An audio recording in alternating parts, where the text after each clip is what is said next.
In the farthest reaches of the galaxy, where ancient civilizations have ruled for millions of years, there exists a council that has never known fear. The Galactic Confederation has faced down cosmic storms, defeated AI rebellions, and survived the heat death of entire star systems. Their technology can move planets, their wisdom spans eons, and their power is absolute. Until today, for the first time in their recorded history, these godlike beings are about to do something they swore they would never do. Something so desperate, so unthinkable, that it goes against every law they've established in their millions of years of existence. They are about to call upon the most dangerous, unpredictable, and terrifyingly effective warriors in the known universe. They are about to summon humanity. But here's what they don't know. They're not just calling for help. They're about to unleash something that will change the balance of power in the galaxy forever. Because when humans fight, they don't just win battles. They rewrite the rules of war itself. Welcome to the story of how the galaxy's most advanced civilizations learned that sometimes the most primitive species holds the key to ultimate victory. This is the tale of humanity's most elite warriors answering a call that will echo across the stars for generations to come.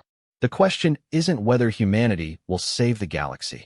The question is whether the galaxy will survive being saved by humanity. The crystal chamber deep within the Confederation's capital ship hummed with an energy that had not been felt for 3,000 years. Ambassador HFY stood before the massive viewing screen, her 6 arms trembling slightly as she watched the readings scroll past in languages older than most civilizations. The numbers told a story that her species had thought impossible: total strategic failure. The Devourers have taken another sector, reported General Kithara, his usually calm voice cracking with something the Galactic Confederation had never experienced before: genuine fear. The tall, ethereal being's translucent skin pulsed with worried colors as he gestured toward the tactical display. 17 star systems consumed in the past rotation. At this rate, they will reach the core worlds within 50 rotations. HFY closed her large, compound eyes and tried to process the impossible situation they faced. The Galactic Confederation had existed for over 4 million years, spanning across 7 galaxies and encompassing thousands of species. They had faced countless threats: rogue artificial intelligences that consumed data like black holes devoured matter, cosmic entities that fed on stellar energy, and dimensional invaders from realities where physics worked differently. Each time, their superior technology, ancient wisdom, and combined might had proven sufficient. But the Devourers were different. They had appeared from the void between galaxies 6 months ago, beings of living darkness that consumed not just matter and energy, but existence itself. Wherever they passed, space became empty, not just of planets and stars, but of the very possibility that anything had ever existed there. The Confederation's most powerful weapons passed through them harmlessly. Their greatest shields were devoured like morning mist before the sun. Even their temporal manipulation technology, capable of rewinding localized space-time, proved useless against entities that existed outside the normal flow of causality. "Show me the projections again," HFY commanded, though she had memorized every terrifying detail. The holographic display filled the chamber with ghostly light. Mathematical models, computed by minds that had been calculating for millennia, painted a picture of inevitable doom. Conservative estimates gave them 3 months before the Devourers reached the first major population center. Optimistic projections bought them perhaps 6 months. There was no scenario in any of their calculations that showed victory. "We have tried everything," whispered Counselor Vorth, her ancient voice carrying the weight of species-wide despair. The being was old enough to remember the formation of the current galactic government, and, in all her eons of existence, she had never encountered a problem that could not be solved through careful planning and superior intellect. Quantum destabilizers, reality anchors, dimensional phase weapons. Nothing even slows them down. HFY turned from the display to face the assembled council. Representatives from hundreds of worlds and dozens of different evolutionary paths filled the chamber. There were beings of pure energy contained in crystalline shells, hive minds that spoke through thousands of bodies, silicon-based life forms that thought in geological time, and creatures so advanced they had transcended physical form entirely. The collective knowledge in this room represented the accumulated wisdom of galactic civilization, and they were completely helpless. "There is one option we have not discussed," Zexhai said quietly, her words falling into the chamber like stones into a still pond. The silence that followed was profound. Every being in the room knew what she meant, though none wanted to acknowledge it. Their own records spoke of a species discovered in a remote spiral-arm galaxy, a species that the Confederation had observed but deliberately avoided contact with. The reports from their long-range scouts had been disturbing. "You cannot be serious," General Kitharus said, his bioluminescent patterns flashing in agitation. "The humans are barely past their industrial age. They still fight with chemical propellants and metal projectiles. They haven't even achieved true space flight." "They are primitives," added Counselor Vorth, though her voice lacked its usual conviction. "Violent, unpredictable, and completely lacking in any form of higher reasoning. Our own xenobiological studies classified them as a pre-civilization species with aggressive tendencies." Zexhai accessed the classified files that had been sealed for over 2 centuries. The holographic displays filled with images that made even the most experienced military commanders in the room shift uncomfortably. Humans fighting each other with a savagery that defied rational explanation. Soldiers continuing to battle even when severely wounded, driven by concepts that advanced species had long since evolved beyond: honor, duty, and emotional attachment to abstract ideals. The files contained incident reports from Confederation observer teams that had monitored human conflicts. Stories that read like horror fiction to species that had learned to resolve disputes through logic and negotiation. Humans who fought on when their weapons were destroyed, using improvised tools and even their bare hands. Military units that refused to surrender even when facing impossible odds, choosing death over defeat in ways that violated every principle of rational survival behavior. "Look at this," Zexhai highlighted a particular report. During what they call their Second World War, a human soldier named Audie Murphy fought an entire company of enemy soldiers while standing on a burning tank destroyer. He was wounded, outnumbered 50-1, and had no reasonable chance of survival. By every logical calculation, he should have retreated or surrendered. She paused the recording at the moment Murphy climbed onto the burning vehicle, his weapon ready, his expression showing not fear but determination. Instead, he killed or wounded over 50 enemy combatants and held his position until reinforcements arrived. When asked why, he simply said it was his duty. This is not an isolated incident. Their historical records are filled with similar examples of tactically impossible victories achieved through sheer refusal to accept defeat. The chamber remained silent as the implications sank in. These were beings who had evolved beyond such primitive emotional responses millions of years ago. The concept of choosing death over surrender was as alien to them as quantum mechanics would be to a Stone Age hunter.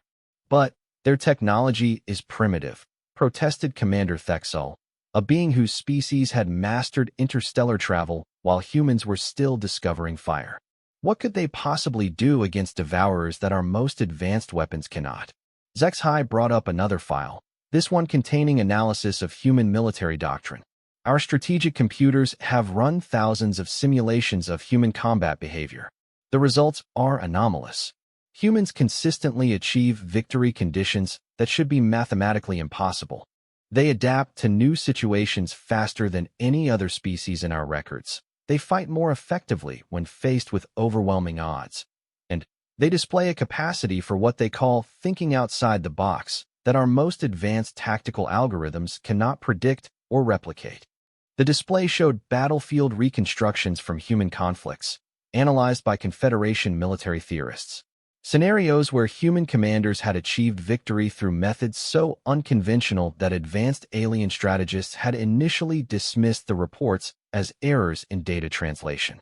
During their Vietnam conflict, Zexhai continued, human special forces teams operating deep behind enemy lines consistently outperformed military units with superior numbers, equipment, and logistical support. They survived in hostile environments for months without resupply, adapted enemy equipment for their own use, and completed mission objectives that their own command structure had classified as suicide missions. She highlighted a specific operation. One team, designated MACVSOG, conducted raids hundreds of kilometers behind enemy lines with success rates that violated every principle of military probability. When asked how they achieved such results, their commander stated, "We didn't know it was impossible, so we did it anyway." General Kithra's chromatic display flickered with confusion. That makes no logical sense. Knowledge of impossibility should prevent attempt, not encourage it. Exactly, Zexhai replied. Human psychology operates on principles that we do not fully understand. They possess something our species evolved beyond eons ago, the ability to ignore rational limitations when emotionally motivated. They call it courage, determination, or stubbornness, depending on context. Counselor Vorth leaned forward, her ancient form radiating skepticism. Even if we accept that humans possess unusual military capabilities, how could we possibly contact them? They lack faster-than-light communication, interstellar travel, or any technology that would allow for meaningful coordination across galactic distances. Their special forces units have been observed using what they term unconventional warfare, Zexhai explained, accessing files that few in the Confederation had ever seen. They have developed techniques for operating independently of their command structure for extended periods. Some units have been documented surviving and fighting effectively for years without any contact with their own military forces.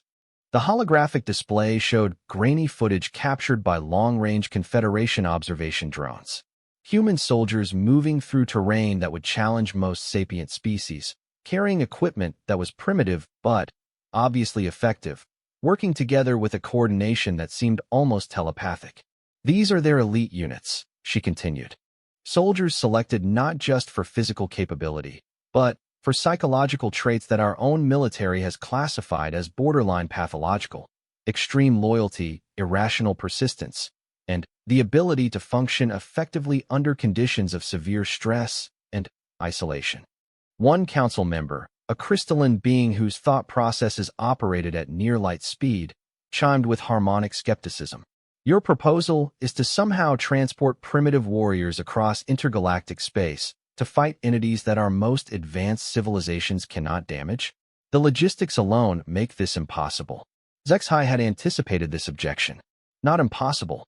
Difficult, certainly, but our transportation technology can move any biological entity instantaneously across galactic distances. The real question is whether we can communicate our situation effectively, and whether these humans would be willing to fight for species they have never encountered. Why would they? Asked Commander Thexal. What could possibly motivate primitive beings to risk their lives for complete strangers? Zexhai accessed one final file, this one containing deep psychological profiles compiled by Confederation xenobiologists who had spent decades studying human behavior from a distance. Because, she said simply, that's what they do. The file displayed documented cases of human behavior that defied logical explanation. Soldiers who had died protecting civilians of different nationalities, different races, different belief systems. Rescue workers who had risked their lives for people they had never met. Military units that had fought to protect evacuation routes for refugees from countries they had never heard of. Our psychological profiles indicate that humans possess an unusual capacity for what they term heroism, the willingness to accept personal risk or sacrifice for the benefit of others, even when those others are strangers or enemies. This behavior pattern appears across all human cultures and time periods. She paused, letting the implications register with beings who had evolved beyond such illogical impulses. If we can communicate the threat the Devourers represent, not just to our civilization, but to all life in this galactic cluster, there is a significant probability that human military forces would respond positively to a request for assistance. The chamber fell silent again as hundreds of advanced minds processed this information. The logical part of their collective consciousness recognized the desperate nature of their situation. The Devourers were an existential threat that their combined might could not address through conventional means. If primitive tactics and irrational determination offered even a small chance of victory, the mathematical equation was clear. The risks are enormous, General Kithra finally said. We would be introducing an unpredictable variable into an already chaotic situation. Human military forces could prove as dangerous to our own populations as to the Devourers. The Devourers will consume our entire galactic cluster within 1 standard year, HFY replied.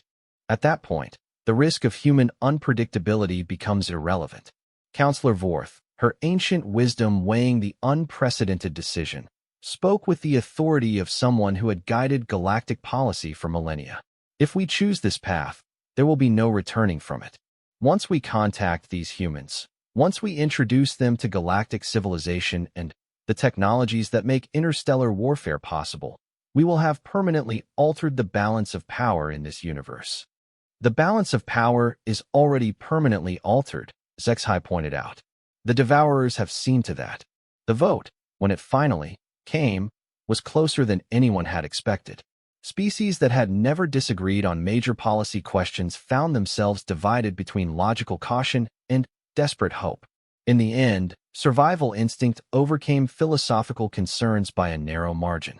As the decision was transmitted to the Confederation's most advanced xenobiological teams, HFY found herself staring out at the stars that soon might no longer exist. Somewhere in the distant spiral arm galaxy designated as Milky Way, primitive warriors were going about their daily lives, completely unaware that they were about to receive the most important mission in galactic history. She wondered if they would accept. More importantly, she wondered if the galaxy would survive their acceptance. The die was cast. The most advanced civilization in known space was about to place its fate in the hands of beings they had previously dismissed as barely sentient. Time would tell if this was salvation or the beginning of an entirely different kind of catastrophe. Colonel Marcus Reaper Rodriguez was in the middle of what should have been a routine training exercise when reality decided to get creative. He was rappelling down the side of a cliff face in the Rocky Mountains, leading his special operations team through a simulated rescue mission, when the sky opened up like someone had torn a hole in the fabric of existence itself. The first sign something was wrong came from his communications specialist, Staff Sergeant Williams, whose voice crackled through the radio with uncharacteristic confusion. "Colonel, I'm picking up some kind of electromagnetic anomaly about 2 clicks north of our position. Signal strength is off the charts." Rodriguez touched down on the rocky ledge where his team was regrouping and pulled out his tactical binoculars. What he saw made him question whether someone had slipped something into his morning coffee. A shimmering wall of light stretched across the mountain valley, pulsing with colors that seemed to exist outside the normal spectrum. It was beautiful, terrifying, and completely impossible according to every law of physics he knew. "Control, this is Viper 6, he radioed back to base. "We have some kind of atmospheric phenomenon at grid reference 77 Alpha. Request immediate scientific assessment." The response came back in a tone that Rodriguez had never heard from command before, barely controlled panic. "Viper 6, we're showing similar phenomena at multiple locations worldwide. Stand by for further instructions." That's when things got really interesting. The light wall began moving toward their position with purposeful intent, like it was scanning the landscape. Rodriguez made the hand signal for defensive positions, and his team responded with the fluid precision that came from years of training together.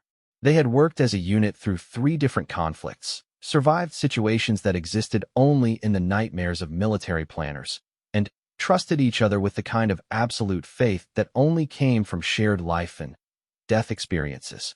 Technical Sergeant Hayes, their demolitions expert, was the first to spot the shapes moving within the light. "Sir, I've got movement in the anomaly. Looks like, I don't know what it looks like. Geometric patterns, maybe?" Rodriguez focused his binoculars on the approaching phenomenon and felt his worldview shift in ways that no military training had prepared him for. The shapes Hayes had spotted weren't just geometric patterns. They were clearly artificial constructs moving with intelligent purpose. And they were scanning the area like they were looking for something specific. "Everyone stay calm," Rodriguez commanded, though his own heart rate was spiking. "Maintain defensive posture, but do not engage unless directly threatened." The advice turned out to be unnecessary. The light wall stopped precisely 50 meters from their position, and something emerged from its center that challenged every assumption Rodriguez had ever made about life in the universe. The being that stepped through the dimensional barrier was tall, graceful, and unmistakably alien. Its translucent skin shifted through colors that seemed to correspond to emotional states, and its multiple arms moved with a coordination that suggested intelligence far beyond human capability. When it spoke, the words formed directly in Rodriguez's mind in perfect, unaccented English. Colonel Marcus Rodriguez, designated military identifier Reaper, commanding officer of the unit designated Delta Force Team 7. The alien said, its mental voice carrying overtones of respect mixed with urgency. I am Ambassador HFY of the Galactic Confederation. Your species has been selected for a mission of unprecedented importance. Rodriguez had faced down enemy forces in 3 different war zones, survived being shot down behind enemy lines, and once talked his way out of a hostage situation using nothing but tactical psychology and sheer determination. None of that had prepared him for a polite alien greeting that knew his service record. Sergeant Williams, he said quietly into his radio, please tell me you're recording this. Every word, sir, came the equally stunned reply. HFY seemed to understand his confusion and continued with what Rodriguez would later realize was carefully planned psychological conditioning. I know this situation exceeds your experience parameters. However, your military records indicate exceptional adaptability to unconventional scenarios. We require that adaptability now. The alien gestured, and the space around them filled with holographic images that made the team's most advanced tactical displays look like cave paintings. Star systems hung in the air like glowing jewels, and Rodriguez found himself looking at a map of space that stretched beyond anything he had imagined possible. This is our situation, HFY explained, and the display zoomed in on sections of the galactic map where stars were simply gone, not destroyed or collapsed, but missing entirely, as if they had never existed. An entity we call the Devourers has begun consuming our galactic cluster. They cannot be damaged by our weapons, deterred by our defenses, or reasoned with through any form of communication. Rodriguez studied the tactical situation with the same analytical approach he brought to any military problem. The display clearly showed the progression of whatever these Devourers were, moving in a pattern that suggested intelligence and strategy. More importantly, it showed that the rate of advance was accelerating. How long until they reach inhabited systems? He asked, falling into the familiar rhythm of mission briefing. At current expansion rates, 43 of your days, HFY replied. However, our projections indicate acceleration as they consume more matter and energy. Worst-case scenarios suggest 28 days. Staff Sergeant Williams, who had been quiet during this exchange, spoke up with the kind of direct question that Rodriguez valued in his team. Ma'am, what makes you think we can help with something that you can't handle? No disrespect intended, but you're clearly operating with technology that's centuries beyond anything we have. HFY's skin color shifted to what Rodriguez was beginning to interpret as approval. Your question demonstrates the pragmatic analysis our research indicated. You are correct that our technology is significantly more advanced than yours. However, our strategic computers have concluded that technological superiority is irrelevant against the Devourers. The holographic display changed to show tactical reconstructions of various Confederation military engagements with the enemy entities. Rodriguez watched with professional interest as formations of ships that looked like flying cities engaged swarms of darkness that seemed to devour space itself. Every conventional military tactic failed completely. What we require, HFY continued, is not advanced technology, but an approach to warfare that our civilizations evolved beyond millions of years ago. We need unpredictability, adaptability, and what your species terms thinking outside the box. Rodriguez was beginning to understand, and the implications made his tactical mind race with possibilities. You want us because we're primitive enough to try things that advanced civilizations know are impossible. Precisely, HFY confirmed. Our analysis of human military history reveals consistent patterns of victory achieved through methods that violate established strategic doctrine. You succeed where logic suggests failure should be inevitable. Technical Sergeant Hayes, who had been studying the tactical displays with the focused attention he usually reserved for explosive devices, looked up with a grin that Rodriguez recognized from previous missions where the situation had seemed hopeless. "Colonel," Hayes said, "I think I'm starting to like this alien." Rodriguez found himself smiling despite the cosmic scale of what they were discussing. This was exactly the kind of impossible mission that his team specialized in. The type of operation where conventional wisdom said success was impossible, which usually meant they were about to prove conventional wisdom wrong. "What exactly are you proposing?" he asked Zexhai. "Immediate transport to the combat zone via our dimensional transit technology," she replied. "Full access to Confederation intelligence on Devourer capabilities and movement patterns. Tactical command authority over any resources you deem necessary for mission success." The offer was staggering. Rodriguez had spent his entire career working within military hierarchies where every decision had to be justified through layers of command structure. The idea of having unrestricted authority to wage warfare on a galactic scale was both exciting and terrifying. "What about our chain of command?" Sergeant Williams asked. "We can't just disappear from Earth without authorization." Zexhai's skin shifted to colors that Rodriguez was learning indicated problem-solving mode. Time differential between dimensions allows for extended mission duration with minimal elapsed time on your homeworld. From your perspective, you could be gone for months. From Earth's perspective, only hours will pass. Rodriguez looked at his team, reading the expressions he had learned to interpret over years of dangerous operations. They were intrigued, excited, and ready for whatever came next. These were soldiers who had volunteered for the kind of missions that other military units considered career-ending assignments. "Sir," Williams said quietly, "this is either the greatest opportunity in human history or we're about to get killed in ways that don't exist in any military manual." "Those are the missions we're best at," Hayes added with the kind of enthusiasm that had gotten them all into special operations in the first place. Rodriguez made the decision with the same instinctive speed that had kept his team alive through multiple combat deployments. "Ambassador Zexhai, we accept your mission. What do we need to know about the enemy?" The alien's skin brightened with what was clearly relief. "Everything we know about the Devourers will be transmitted directly to your consciousness during transport. However, I should warn you, the information transfer process will be disorienting." "We've been disoriented before," Rodriguez replied. "Usually right before we accomplish something that the intelligence analysts said was impossible." Zexhai gestured, and the light wall began expanding toward their position. "Prepare yourselves for dimensional transit. When you emerge, you will be in the command center of our primary military installation. You will have full access to our technology, our intelligence, and our strategic resources." As the light enveloped the team, Rodriguez felt a sensation like being turned inside out, while simultaneously falling upward through liquid lightning. His last coherent thought before the universe rearranged itself around him was that this was definitely going to be the most interesting mission of his career. The transit felt like it lasted both an eternity and no time at all. When the light faded, Rodriguez found himself standing in a chamber that defied every assumption he had ever made about architecture. The space seemed to extend infinitely in all directions while somehow remaining intimate and enclosed. Walls that appeared to be made of crystallized starlight displayed information in languages that his mind somehow understood despite never having seen them before.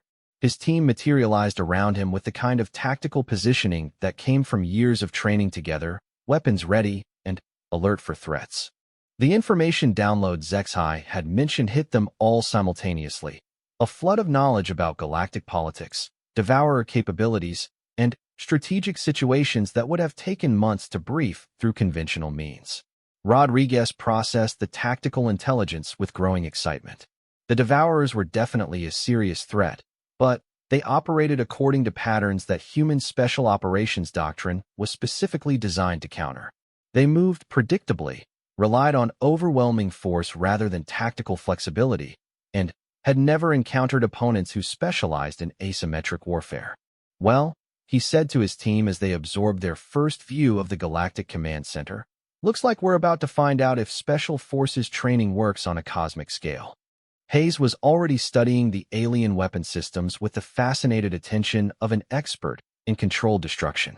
Williams had found the communications array and was testing interfaces that operated through direct neural connection. The team was adapting to impossible circumstances with the same efficiency they brought to any mission environment. Rodriguez felt the familiar surge of anticipation that came before every major operation. Somewhere in the darkness between galaxies, an enemy that had never faced human opposition was about to learn why advanced civilizations had learned to fear primitive warriors. The mission parameters were simple: save the galaxy using methods that logic said wouldn't work. It was exactly the kind of assignment that made special operations teams legendary. The Confederation Command Center was a marvel that challenged every assumption Rodriguez had about military operations. Information flowed through crystalline displays that responded to thought rather than touch, and tactical projections hung in midair with resolution that made reality seem blurry by comparison. But what impressed him most wasn't the technology. It was the complete absence of anything resembling urgency among the alien command staff. "Colonel," Staff Sergeant Williams said quietly, nodding toward a group of Confederation military officers who were discussing the Devourer advance with the calm deliberation usually reserved for budget meetings. "I think I see the problem." Rodriguez had reached the same conclusion. These beings approached warfare like a mathematical equation, calculating optimal solutions through careful analysis and logical progression. It was probably very effective for conflicts between rational opponents. But Rodriguez had spent his career fighting enemies who specialized in being irrational, unpredictable, and absolutely committed to victory regardless of cost. Ambassador HFY approached their position with the flowing grace that all the Confederation species seemed to possess. Her skin colors indicated what Rodriguez was learning to read as careful optimism mixed with anxiety. "The Devourer advance has accelerated since your arrival," she reported, gesturing toward a tactical display that showed vast sections of space simply ceasing to exist. "Our strategic projections now indicate 18 days until they reach major population centers." Rodriguez studied the display with the focused attention he brought to any battlefield assessment.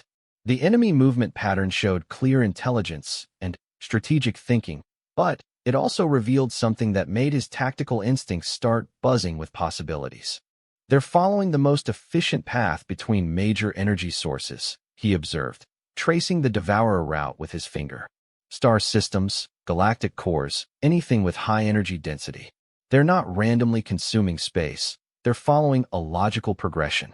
"Correct," confirmed General Kithara, his bioluminescent patterns flickering with what Rodriguez was beginning to interpret as frustrated confusion. "Our tactical computers identified this pattern immediately.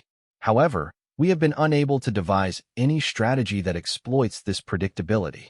Technical Sergeant Hayes, who had been examining the Confederation weapon systems with professional interest, looked up from a device that appeared to manipulate matter at the atomic level. "Sir," he said to Rodriguez, "I think I see why they're having trouble. All their weapons are designed to work better than the enemy's. But these Devourers don't have weapons. They just consume everything they touch. It's like bringing a really advanced sword to fight against a black hole." The simplicity of Hayes's assessment cut through hours of complex strategic analysis, and Rodriguez saw several Confederation officers exchange glances that suggested they hadn't considered the problem from quite that angle. "What kind of weapons does your species use against enemies that cannot be damaged by conventional means?"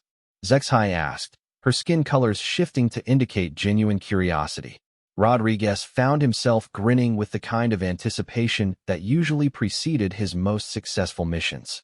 "We don't fight them directly. We change the rules of engagement until their advantages become disadvantages." He moved to the tactical display and began manipulating the controls with the intuitive understanding that the information download had provided. The star map responded to his touch, zooming in on the sectors where Devourer activity was heaviest. "Look at this pattern," he said, highlighting the enemy advance route. "They're following the path of highest energy density, but that makes their movement predictable. They have to go where the food is." "Food?" General Kithara's translator struggled with the concept. "Energy sources," Williams clarified, falling into the tactical discussion with the easy coordination that made their team effective. "They're not strategically choosing targets. They're following their appetite. That means we can predict where they'll be, and more importantly, we can control where they go." Rodriguez felt the familiar rush of a plan coming together, the moment when scattered intelligence coalesced into actionable strategy. Ambassador, what happens if we remove their energy sources? If we somehow cut off their food supply? Zexai's skin colors indicated deep thought processing. Theoretically, they might be forced to seek alternate energy sources. However, deliberately destroying star systems to deny them to the enemy would eliminate the very populations we are trying to protect. Not destroy, Rodriguez said, his excitement building as the tactical possibilities expanded. Relocate. The silence that followed this suggestion was profound. Every alien in the command center turned to stare at the human who had just proposed moving entire star systems as a military tactic. The energy requirements alone, General Kithara began, would be massive but achievable, Rodriguez interrupted. If you're not trying to move them intact, what if we just move the energy, stripped the useful material from systems in the Devourer path, and relocated it to positions where it could be used strategically? Hayes was nodding with the enthusiasm he usually reserved for particularly creative demolition projects. Like a controlled demolition on a galactic scale. Remove the structural supports and let gravity do the work. But the populations on those worlds. Zexai's skin colors showed distress at the implications. Evacuated first, Rodriguez said firmly. This isn't about acceptable losses. It's about changing the battlefield to our advantage. How long would it take to evacuate threatened populations using your transportation technology? A crystalline being whose thought processes operated at near-light speed chimed in with harmonic calculations.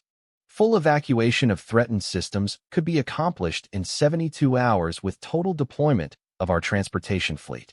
And how long would it take to drain star systems of their useful energy? Williams asked, understanding where Rodriguez's planning was heading. With our stellar manipulation technology, perhaps 6 days per system, another Confederation engineer replied. Rodriguez could see the strategy taking shape in ways that conventional military thinking would never have considered. So we evacuate populations, strip energy from systems in the Devourer path, and relocate that energy to create a trap. What kind of trap? Zexai asked, her skin colors indicating intense interest. The biggest one in galactic history, Rodriguez replied with the kind of confidence that had carried his team through impossible missions. We create an energy concentration so massive that the Devourers can't resist it. Then, we detonate it. The tactical display responded to his input, showing the plan in visual form that made the alien command staff go silent with what Rodriguez hoped was awed respect rather than horrified disbelief. You want to create an artificial supernova, General Kithara said, his voice carrying undertones that the translator rendered as barely controlled panic. Not just one, Hayes added, understanding where Rodriguez was going with characteristic speed. A chain reaction. Multiple energy concentrations positioned so that detonating one triggers the others in sequence. Like a string of firecrackers on a cosmic scale, Williams added helpfully.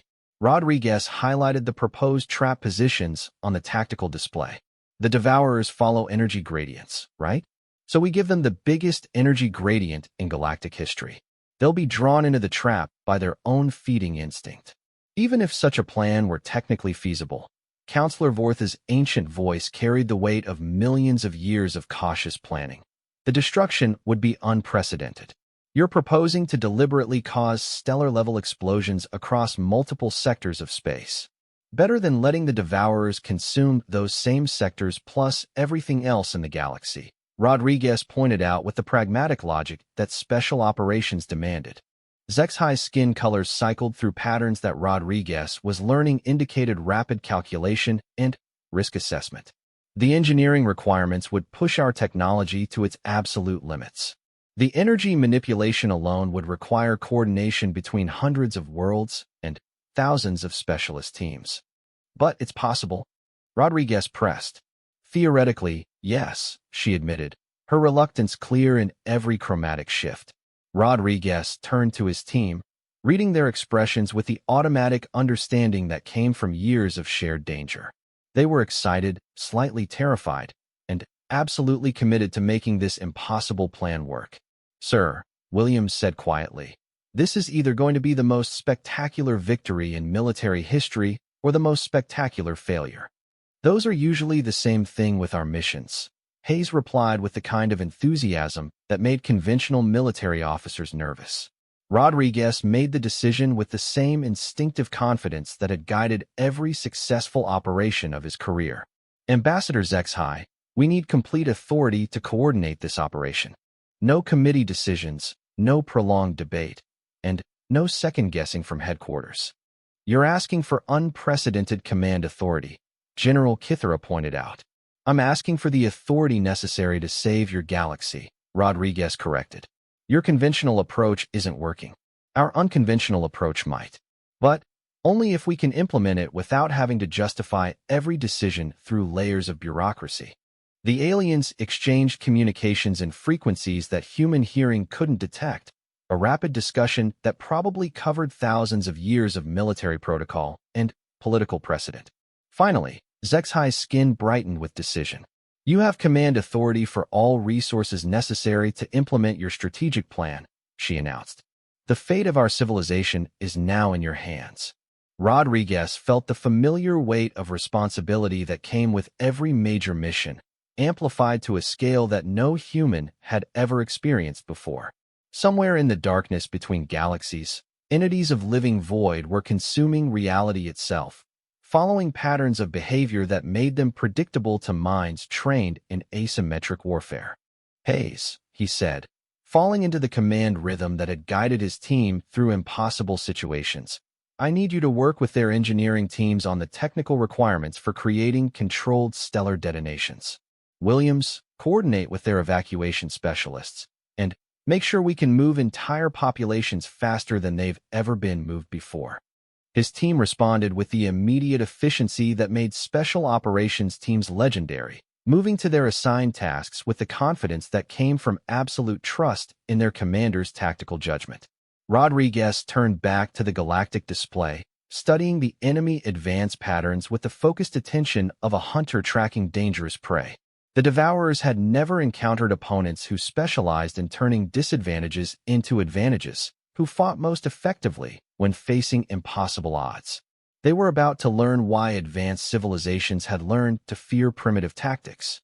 The trap was set in motion, and, across hundreds of worlds, the most advanced civilization in the galaxy began preparing for the most audacious military operation in cosmic history. All because a team of human special operations soldiers had looked at an impossible problem and decided to solve it by making it even more impossible. The evacuation of 17 star systems in 72 hours was an operation that challenged every logistical principle the Confederation had developed over millions of years of careful planning. What made it possible was something they had never experienced before, a command structure that made decisions faster than their analytical processes could identify potential problems. Transport Fleet 7 reports successful evacuation of the Mindera system, Williams announced from his position at the communications array, which now interfaced directly with his nervous system in ways that should have taken months of training to master. That's 14 billion beings relocated to secure sectors in the past 18 hours. Rodriguez stood at the central command platform, surrounded by holographic displays that showed the largest military operation in galactic history unfolding in real time. Thousands of ships moved between star systems, carrying populations whose civilizations were older than Earth itself, while engineering teams prepared to drain entire suns of their energy. Status on the stellar manipulation teams? He asked General Kithera, who had adapted to human command methods with surprising efficiency. Engineering Group 3 has successfully extracted 90% of useful energy from the Helix Nebula complex, Kithera reported, his bioluminescent patterns showing a mix of amazement and concern. However, the process is proceeding faster than our safety protocols recommend. Safety protocols designed for gradual, careful energy extraction over geological timeframes, Rodriguez pointed out. We're working with military timeframes now. What matters is whether the extraction process will be complete before the Devourers reach those systems. Hayes looked up from the weapon system he was modifying with alien engineering specialists. Sir, I think we've solved the detonation sequencing problem. The modified stellar manipulation technology can create energy concentrations that will chain react exactly the way we need them to. The technical specifications Hayes had worked out with the Confederation engineers were staggering in their scope. Each artificial energy concentration would contain the power of multiple supernovas, positioned in a cascade pattern that would create a wave of destruction spanning light years. When the Devourers approached the first concentration, their feeding process would trigger a detonation that would propagate through the entire trap network. Time to completion? Rodriguez asked. 36 hours for full energy extraction and positioning. Hayes replied with the confidence of an expert who had calculated exactly how much explosive force was needed to solve any given problem. After that, we just need to wait for the Devourers to take the bait. Ambassador Zexhai approached the command platform with movement patterns that indicated carefully controlled anxiety. Colonel Rodriguez, our long-range sensors are detecting acceleration in the Devourer advance. They appear to be responding to the energy manipulations we're conducting. Rodriguez studied the tactical display, watching the dark patches that represented consumed space shift their direction slightly toward the sectors where his team was working. The enemy was behaving exactly as he had predicted, following the energy gradient like predators following a scent trail. Good, he said with satisfaction that made several alien officers exchange glances. That means they're committed to the approach vector we want. How long until they reach the trap zone? At current rate of advance, 67 hours, Zexhai replied. Rodriguez did the mental calculation that Special Operations had trained him to perform automatically in any tactical situation. 36 hours to complete the trap, 67 hours until the enemy arrived. That left 31 hours of margin for error, not as much as he would prefer, but sufficient for an operation of this complexity. Williams, what's the status on population evacuation from the secondary target zones? He asked. 92% complete, Williams replied without looking up from his communications station. The remaining populations are in transit to secure sectors beyond the projected destruction radius. The scale of what they were accomplishing was becoming clear even to Rodriguez, who had spent his career managing complex operations under impossible deadlines. They were moving the population of multiple star systems faster than most civilizations could organize local transportation, while simultaneously preparing to detonate energy concentrations that would be visible from other galaxies. Sir, Hayes said, his voice carrying the tone Rodriguez recognized as preliminary to either very good news or very bad news. I've been running calculations on the chain reaction sequence. If everything goes according to plan, the destruction will create a barrier of disrupted space-time that should prevent the Devourers from advancing into this galactic cluster for thousands of years. And if everything doesn't go according to plan? Rodriguez asked with the pragmatic pessimism that kept special operations teams alive. Then, we'll have created the largest explosion in recorded galactic history for no tactical gain. Hayes replied with characteristic honesty. Rodriguez nodded with the calm acceptance that came from years of high-stakes operations where failure meant consequences beyond personal survival. Every mission his team had ever attempted involved risks that extended far beyond their own lives. But this was the first time the stakes included entire civilizations. Status report from Stellar Engineering Team Alpha, General Kithara announced. Energy extraction from the Vortian system is complete. They're beginning positioning sequence for Trap Node 7.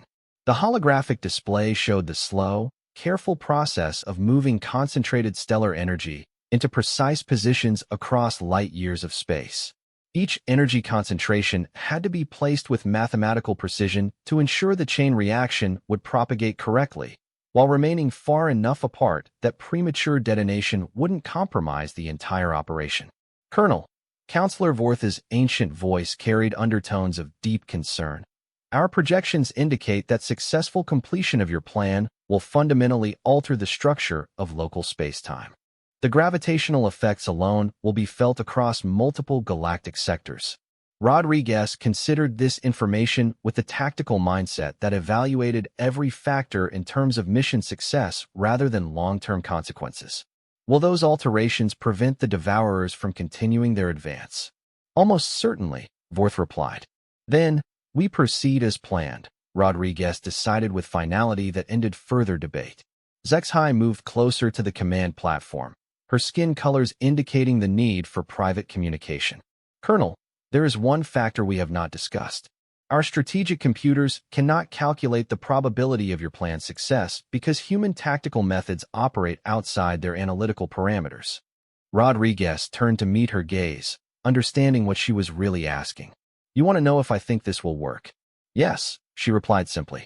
Rodriguez looked around the command center at thousands of beings whose civilizations had existed since before humans discovered agriculture, all of whom were now depending on the tactical judgment of a species that had been unknown to them days ago. Ambassador, he said with the quiet confidence that had carried his team through missions where success seemed impossible. I've never attempted an operation on this scale before. No human has. But the tactical principles are the same ones we've been using successfully for decades. He gestured toward the tactical display showing the trap taking shape across multiple star systems.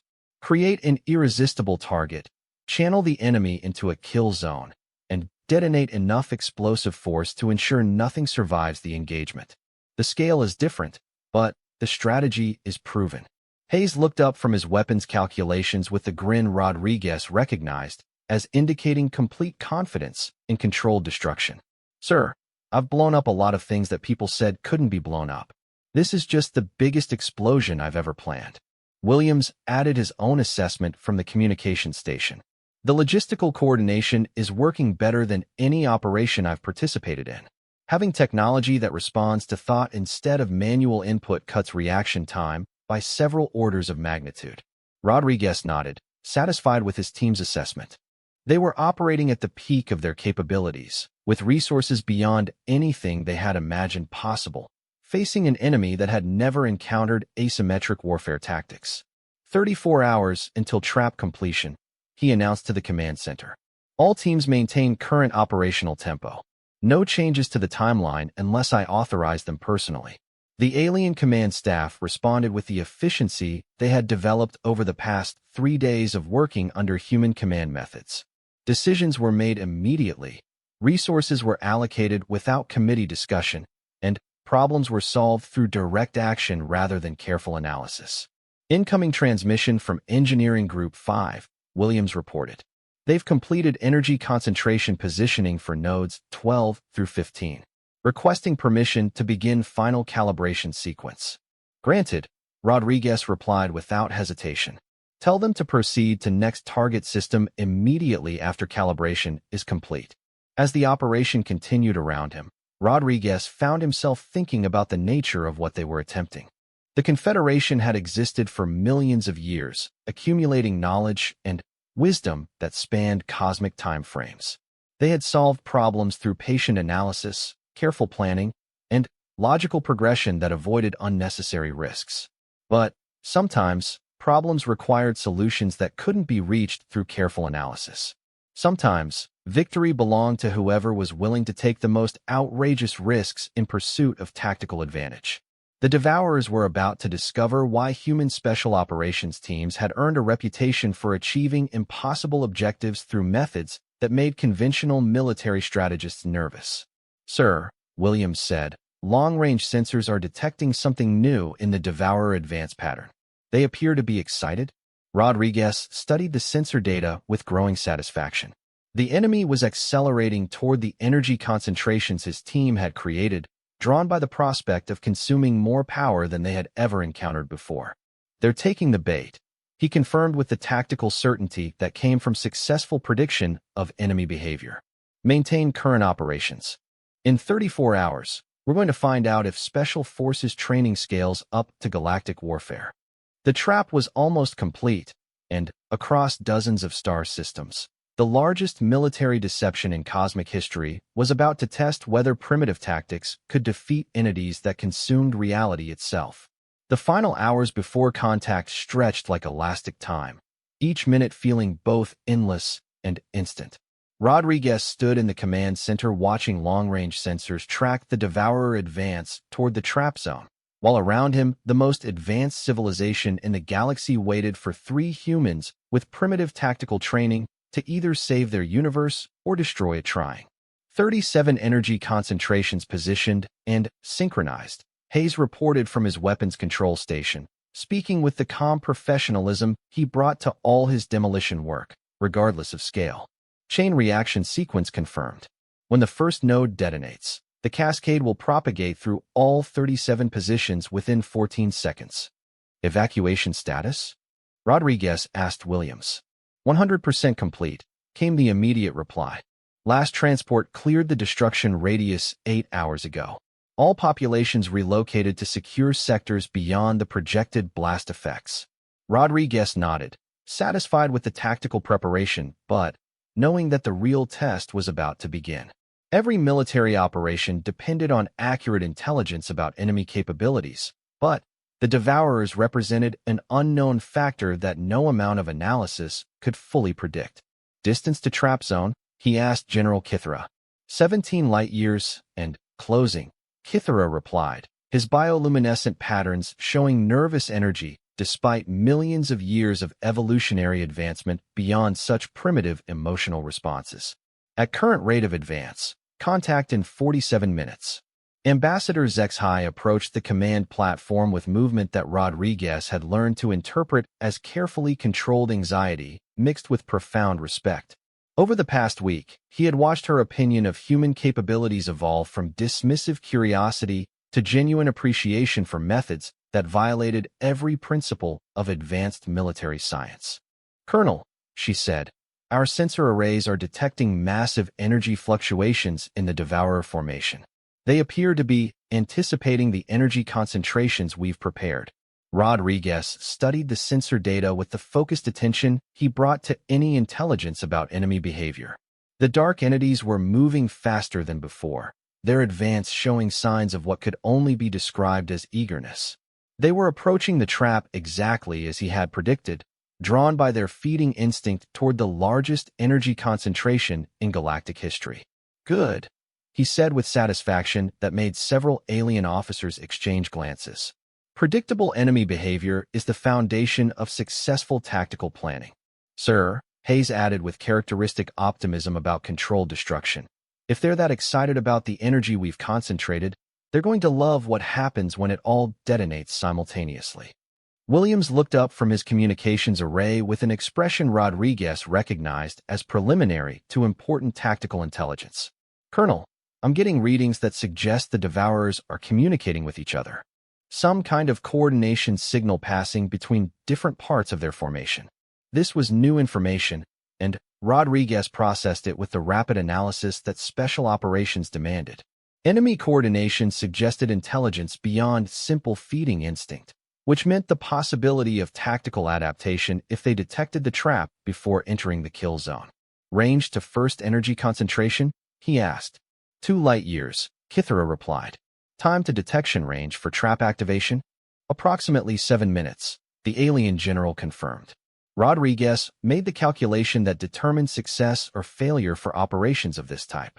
7 minutes until the enemy was close enough for trap activation, 47 minutes until they reached the energy concentrations. That left 40 minutes for the Devourers to detect the trap and potentially alter their approach. "Hayes, what's the minimum range for effective trap activation?" "The chain reaction will work at any distance up to 5 light years," Hayes replied without hesitation. "Beyond that, the energy dispersion might prevent cascade propagation between nodes."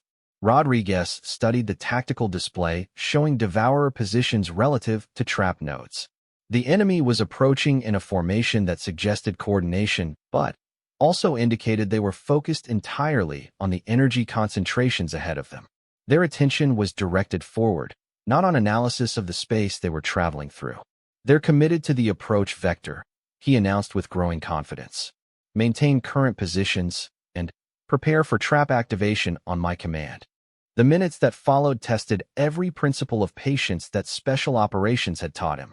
Watching enemy forces approach a prepared kill zone required the discipline to wait for optimal moment of engagement, regardless of psychological pressure, to act immediately. 1 light year to first energy concentration, Williams reported. "Devourer formation is accelerating," Kithera added, his patterns showing amazement at enemy behavior. "They appear to be rushing toward the energy sources." Rodriguez felt the familiar surge of tactical certainty that came when enemy behavior confirmed his strategic predictions. The Devourers were so focused on the massive energy concentrations ahead that they were ignoring basic tactical awareness of their environment. 30 seconds to optimal detonation range, Hayes announced. All stations, prepare for trap activation, Rodriguez commanded, his voice carrying across the command center with the authority that made impossible operations successful. The countdown proceeded with mechanical precision while around them, representatives of hundreds of species watched human tactical methods about to face the ultimate test. Everything the Confederation had built over millions of years of careful development was depending on 3 soldiers whose species hadn't existed the last time the galaxy faced an existential threat. 10 seconds to optimal range, Hayes reported. 5 seconds. Optimal range achieved. All trap nodes synchronized and ready for activation. Rodriguez paused for one final assessment of tactical conditions. Enemy forces committed to the approach vector. Friendly populations evacuated beyond danger radius. Trap systems functioning within acceptable parameters. No factors requiring delay or modification of engagement plan. Execute trap activation, he commanded. Hayes triggered the detonation sequence with the calm precision he brought to all his explosive work, and the universe responded with violence that challenged the fundamental nature of reality. The first energy concentration detonated with the force of a dozen supernovas compressed into a space smaller than most star systems. The explosion sent shock waves through dimensions that advanced physics had only theorized about, and the cascade reaction propagated through all 37 trap nodes faster than light itself. The tactical display showed destruction on a scale that redefined the concept of military engagement. Each detonation created an expanding sphere of disrupted space-time, and when all 37 nodes exploded in sequence, they generated a wave of annihilation that stretched across multiple galactic sectors. The Devourers, caught in the center of the cascade reaction, simply ceased to exist. Not destroyed, not dispersed, not driven back. They were eliminated so completely that space itself forgot they had ever existed. Detonation sequence complete, Hayes reported with professional satisfaction. All targets eliminated. No surviving enemy contacts detected. Sensor arrays confirm complete elimination of Devourer forces, Williams added, his voice carrying undertones of amazement at what they had accomplished. The silence that followed was profound. Across the command center, beings whose civilizations had existed since the dawn of galactic history stared at displays showing the aftermath of the largest military victory in cosmic memory, achieved by tactics they had considered primitive and commanders they had classified as barely sentient. Damage assessment? Rodriguez asked, maintaining the operational tempo that kept military organizations focused on mission completion rather than celebration. The cascade detonation has created a barrier of disrupted space-time approximately 50 light-years wide. General Kithara reported, his patterns showing emotions that his species hadn't experienced in millions of years. Any similar entities attempting to approach this galactic cluster would be unable to cross the barrier. Radiation levels within acceptable parameters, Williams confirmed. The disruption effects are confined to the target area. No damage to inhabited sectors. Rodriguez studied the tactical display showing the barrier they had created, a wall of altered space that would protect the galactic cluster for thousands of years. The operation had succeeded beyond even optimistic projections, eliminating an existential threat while establishing defensive measures that would prevent similar future incursions. Mission accomplished, he announced with the quiet satisfaction that came from successful completion of impossible operations. The response from the Confederation command staff was unlike anything in their recorded history. Beings who had evolved beyond emotional responses found themselves experiencing something their species had forgotten: the exhilaration of victory achieved against impossible odds.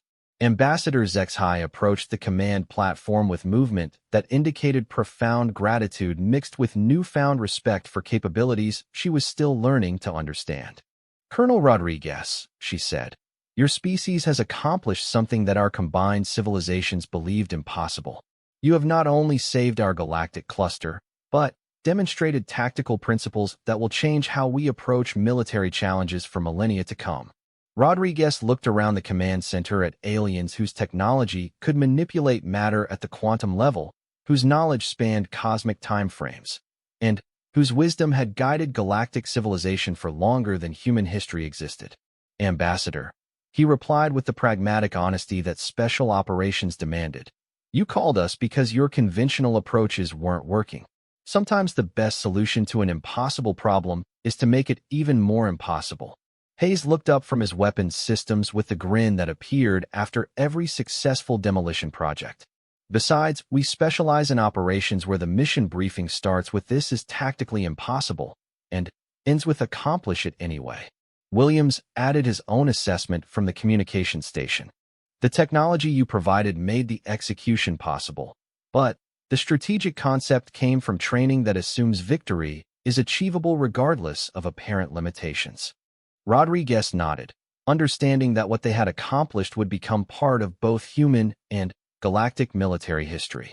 The mission was successful because we approached it the same way we approach every special operations assignment.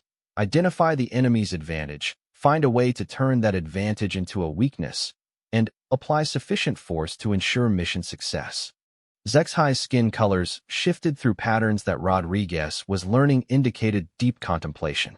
Your tactical methods suggest that advanced technological development may have caused our species to lose certain capabilities that remain essential for addressing unconventional threats. Maybe, Rodriguez agreed. But your technology made it possible to implement tactics on a scale we never could have imagined. The combination of human tactical thinking and Confederation resources proved more effective than either approach alone. As the command center began the process of transitioning from combat operations to post-mission analysis, Rodriguez found himself thinking about the implications of what his team had accomplished. They had demonstrated that primitive tactical methods could solve problems that advanced civilizations couldn't address through conventional approaches. More importantly, they had established a relationship between human military capabilities and galactic civilization that would change both species forever. What happens now? Williams asked, voicing the question that Rodriguez had been considering since the moment the trap succeeded. Now, Zexhai replied, we begin discussing how human tactical expertise can be integrated into Confederation military doctrine. Your species has proven that primitive approaches to warfare may be essential for addressing threats that advanced civilizations cannot comprehend through logical analysis. Rodriguez smiled with the satisfaction that came from completing a mission that would be remembered long after his team returned to Earth. Somewhere in the darkness between galaxies, the barrier they had created would protect countless civilizations for thousands of years. And somewhere in the files of galactic military history, 3 human soldiers had just established the tactical doctrine that would define asymmetric warfare on a cosmic scale. The galaxy was safe, the mission was complete, and special operations training had once again proven that the most effective solution to impossible problems was to accomplish them anyway. As Rodriguez prepared for the dimensional transit that would return his team to Earth, he reflected on the truth that this mission had demonstrated. Sometimes the most advanced civilizations needed to learn from the most primitive warriors. And sometimes, saving the galaxy was just another day's work for soldiers who specialized in doing the impossible.